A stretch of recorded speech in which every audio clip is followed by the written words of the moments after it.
Welcome to Whispers. Yeah. Um, Late Yinka Odumakin of blessed memory left a stinker for Bola Ahmed Tinubu.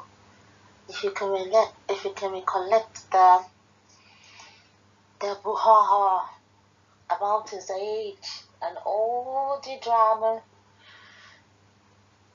surrounding that, him going all the way to the north to celebrate his birthday, So yeah, so I came across the thinker with Yinka Odumakin Farabale roast Tinubu. Tinubu was roasted, burnt beyond recognition. So, come along with me. Your first wife died at 74, but you claimed you are 66. Yinka Odumakin reveals dirty secrets. So, this was published back in September 2020, but it still serves the purpose.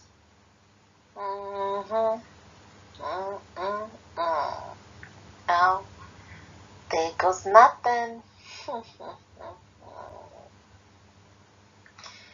Dear Chief Tinubu,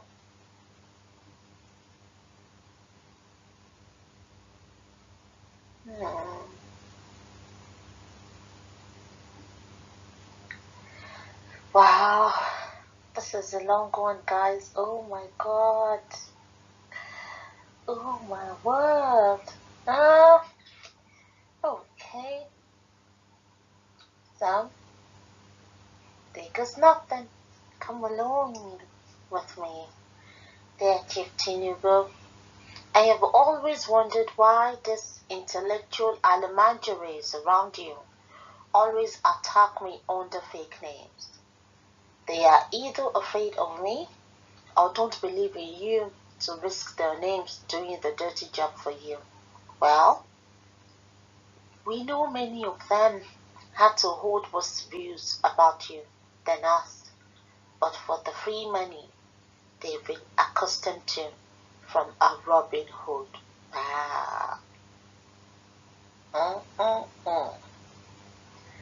The piece reference was a rehash of the same old silly lies and freshly minted ones, in keeping faith with my resolve that for every dirt of lie you guys throw in my direction, I will return 10 bombs of truth and make this response. And for every line I write, I can say like Fela and Nicola Kukuti, na true, I won't talk, oh. If I dey lie, oh, make a little Mary punish me. Punish me, oh. Since you guys have made a failed attempt to impugn my integrity, I have chosen to use this edition to place your life side by side mine on the scale of integrity, so we can know if your hand can point to the boy in a hawk's eye. I intend to show that were it not that Nigeria had become Caesar's place, where the leper holds the veil, nobody in your circle should move near that subject. I am Yinka Odumakin, and nobody can say he had not known me under any identity in my life. I have led a straight life, unlike you, that people know under different identities, depending on where they met you in your about 80 years on earth. Yes, 80. Those of us who are knowledgeable about you can't buy your 66 claims for so many reasons. The current governor of Osun is the son of your immediate senior sister from Eragbiji, and he is 63, while you're claiming 66.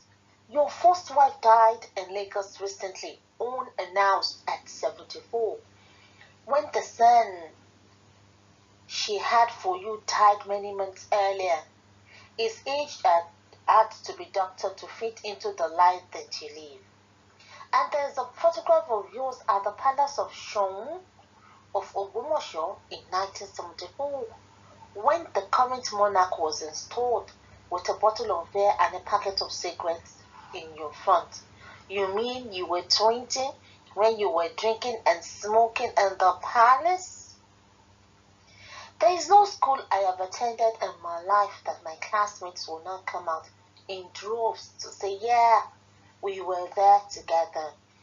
From St. Augustine Primary School, Ondo to CAC Grammar School, Edun Abon, and Oduduwa College, Ilefe, down to Obafemi Awolowo University, Ilefe. Great Ife, articulate Ife. Oh my God, I didn't know you went to Ilefe. I did too. Wow. And the University of Ghana. At your hand, St. John Primary School, Arulaya, you claimed may be created by your new governor in Lagos. The old boys of Government College Ibadan were planning a reception for you when someone asked which set you belonged to. There has been no answer to that till date, and the reception was cancelled. The Tales by Moonlight in Chicago State University at the University of Chicago are all over the place. My parents are alive in Oshun, and by God's grace, I will give them a befitting burial. Well, I will not have to send emissaries to bury them, since I have not abandoned Mommy. That is how we or your people in Oshun call Mommy. To be calling another woman Mommy in Lagos to fit a life of lie and greed. No, Mama HID Awolowo would have told me that she knew all the children of Mommy and that I was not one of them. My parents are not rich, but I am proud of them because it is from their black pot that my white heart has come out. I say proudly among my university mates today that they could not afford more than 16 euro per month for me throughout my university days. The story of grass to grace is a proud thing among the Yoruba. MQ Abiola was proud of the story that he ate an egg for the first time in his life in Simbiat Abiola's parents' home. With my parents' modest means, they instilled so many values in me that there is no crime attached to my name in all my years on earth. 14 traveling passport has never appealed to me. Neither has my name been linked to a narcotic ring leading to inquiry and forfeiture of assets. All my life, my hands have provided for me, and they have provided for you too. I recall when you returned from exile in 1998 and running for governor, you were not easy go then. You had only the Sunday Atiku house, and all the 4 cars you used then belonged to Mr. Ganiyu Solomon. There were a lot of paintings being done for you by your friends at the news. I saw the price you were being offered, and I told you my price could do it at 40%. I delivered and saved you 60%. I recalled Mr. Babafemi Ojudu complained openly that we could not do the price they could not do the price I offered you. That should tell you and your attack dogs that I have always separated the cause I believe in from what I would eat, unlike you who always mix the two. You pose as the June 12 hero today but Kole Abiola is alive to tell the story of what happened to MK Osimani as Bashiru is no longer alive. In 20 years, there is hardly any boundary between the Lakers treasury and your private pockets. Your autogame moment is coming someday, and all the dirty deals will be out. Like a rapist, you can tell your victims to shout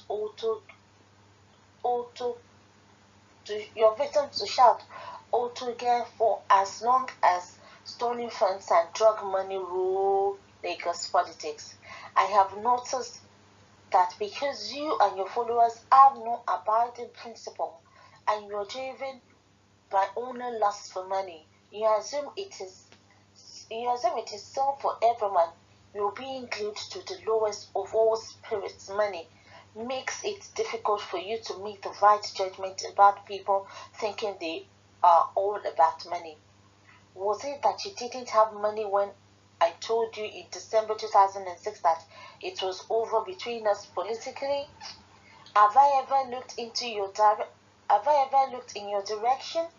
Some men may not be able to give 10,000 to a cause, but if they say they want to see me at 8 a.m., I will be there at 7. Can you summon me with all your brilliant vans? I recall how you said to me in 2006 about Senator Tokubo Afikuyomi, and I quote you, Adieni Tokubo,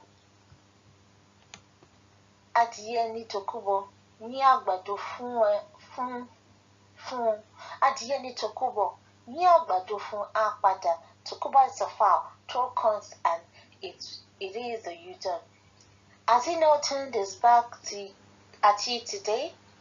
You don't have coins again? This was the man who was your fall guy when you made all the forgeries in 1999. It was among the team that went to bury your biological mother in Iragbije when you could not show your face. Has his exit not shown you some men place value on principle than money? I have lived my political life based on the fact that an adversary today can be an ally tomorrow and vice versa. I am not beholden to any person outside the core beliefs we share. One of the men I had an open disagreement with was President Obasanjo, and when we reconciled, it was an open thing. What differentiates me from you who were both sides of the street simultaneously?